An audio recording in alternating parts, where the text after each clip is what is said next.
بسم اللہ الرحمن الرحیم۔ ترمذی شریف کی حدیث سے پاک ہے، عن حذیفہ رضی اللہ عنہ، نبی حذیفہ رضی اللہ تعالی عنہ سے روایت ہے،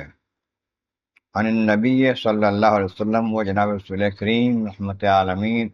صلی اللہ علیہ وآلہ وصحبہ وسلم سے روایت کرتے ہیں، قال، حضور نے ارشاد فرمایا، والذی نفسی بیدہ، قسم اس ذات کی جس کے دست قدرت میں میری جان ہے، لَتَأْمُرُنَّ بِالْمَعْرُوفِ، تم ضرور بھلائی کے لیے لوگوں کو کہتے رہو، دعوت دیتے رہو گے، معروف کی، بھلائی کی، اچھائی کی دعوت دیتے رہو گے،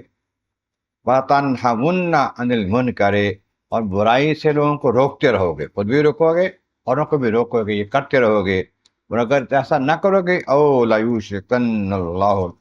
ورنہ ہو جائے گا ایسا کہ اللہ تبارک و تعالیٰ یبعث علیکم عقابا منہ، اپنی طرف سے تم پر عذاب بھیج دے۔ نیکی کا حکم کرتے رہو، برائی سے روکتے رہو، خود بھی عمل کرتے رہو،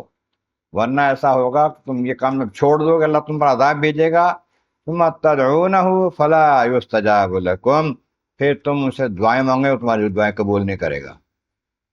وہ حال یہی ہے ہمارا، دعائیں قبول نہیں ہو رہی ہیں ہماری، وجہ کیا ہے؟